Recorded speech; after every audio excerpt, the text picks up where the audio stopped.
right. I was looking down at my calendar, and today's Tuesday, August 5th.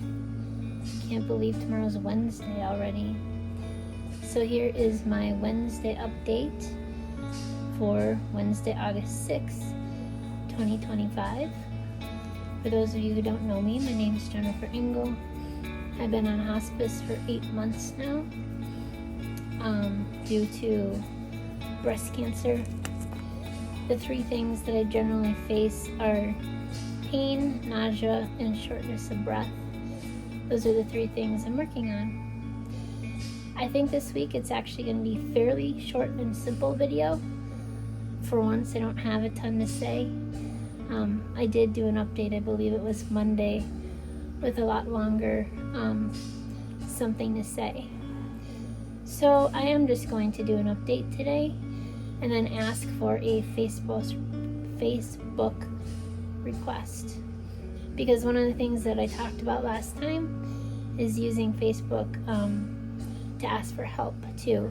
And I'll post it in words as well. So if you're watching on YouTube, part of this is going to be for Facebook.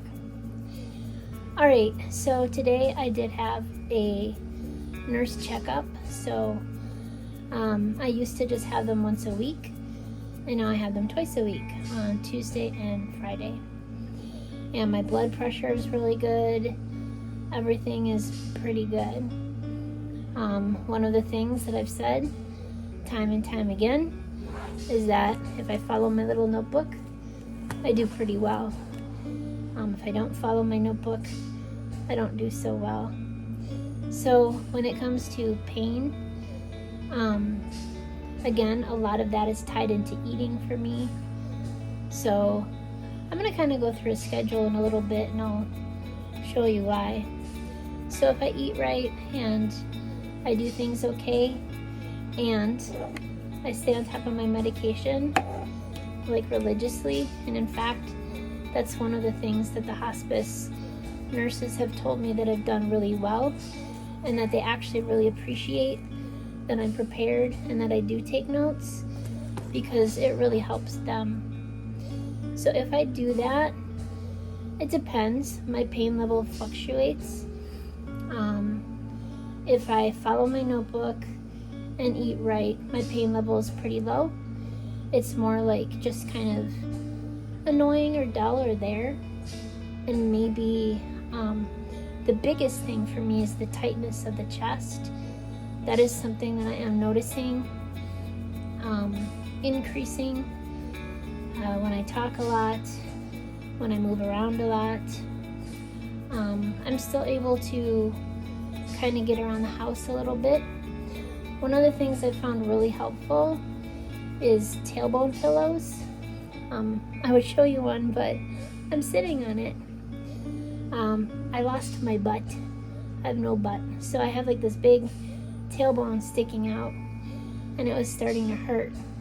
So some of the things that I did is I got 2 pillows, one for my bed here and one for upstairs. That helps a lot. They also have these cushiony things, like a pad that I can put over my tailbone that helps cushion things. And between that, it's kind of low and dull, and sometimes the pain's not there. So tailbone pain, because you lose your butt.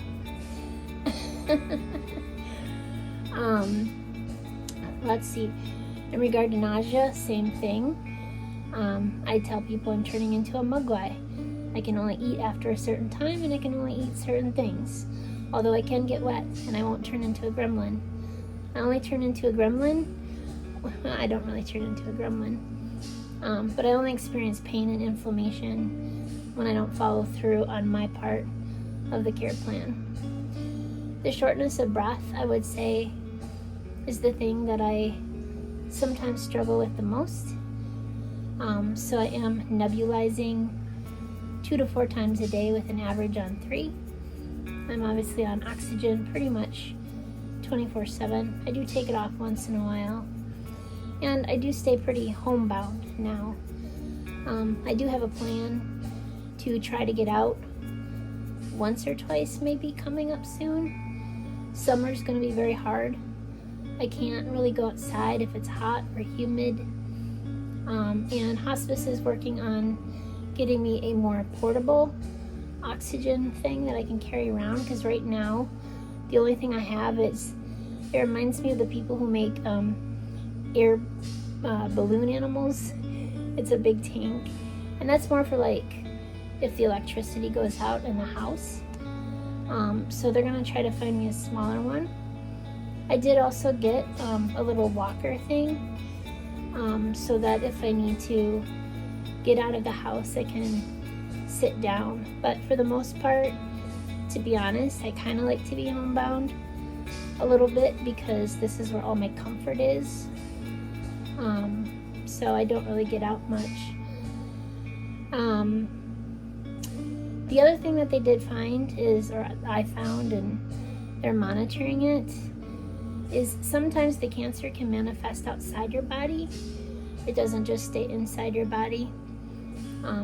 For example, when you first get diagnosed with breast cancer, there's those physical changes.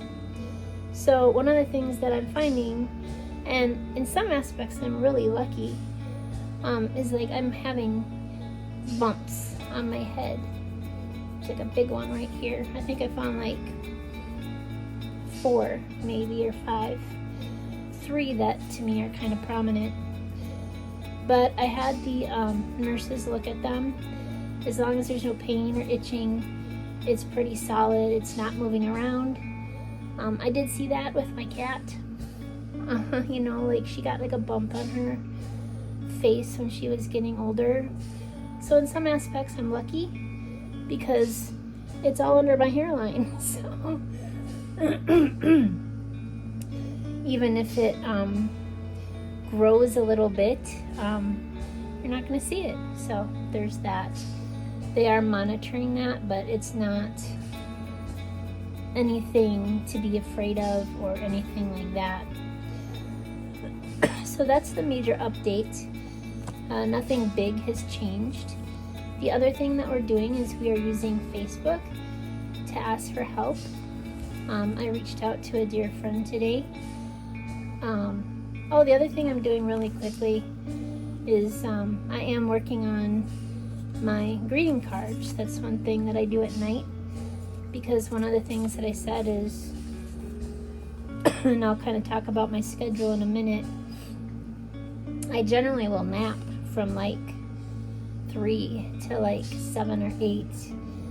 Well, 3 or 4 to about 5, 6, 7 at night. I will actually kind of sleep, and then I kind of wake up and I get a second wind.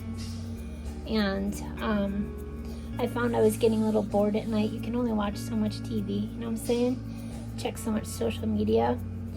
So one of the things that I did is I bought a whole bunch of like blank greeting cards, and at night I am writing letters to my family, mostly, maybe some friends, but starting with family, so that they can get mailed out or shared when I'm gone.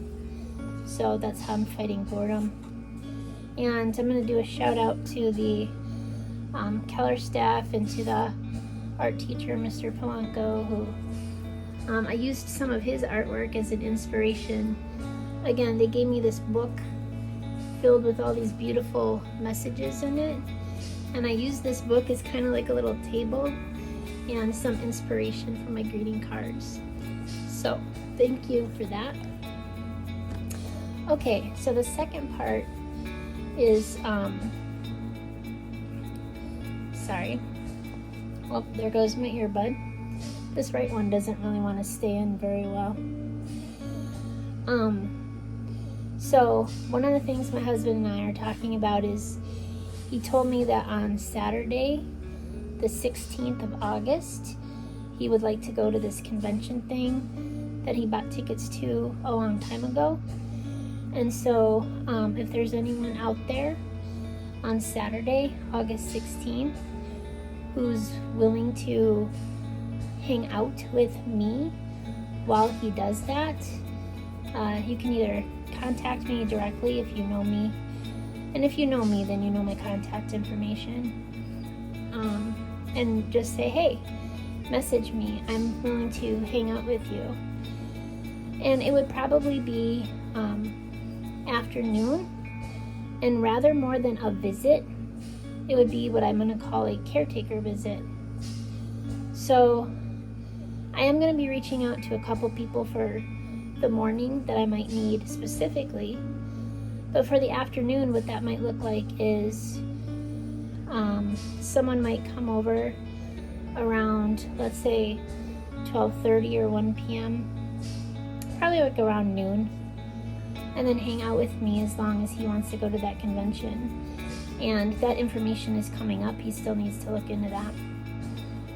And what that would look like is just, yes, some socializing, some talking, watching TV together, maybe, or a movie, but helping me, like, when I want to eat, bringing me my food and taking my dishes back. And it might even be just sitting with me while I sleep, because again, I generally get very tired after I eat, and so you might literally just be watching a movie on your own, reading a book, and just sitting with me in the afternoon. So if that's something you might be willing to do on Saturday, August 16th, please reach out to me. That'd be great.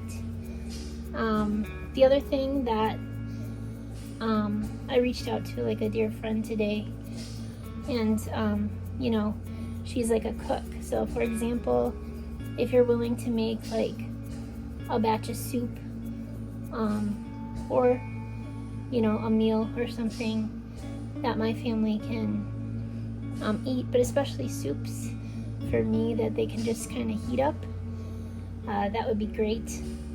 My son Kai does cook,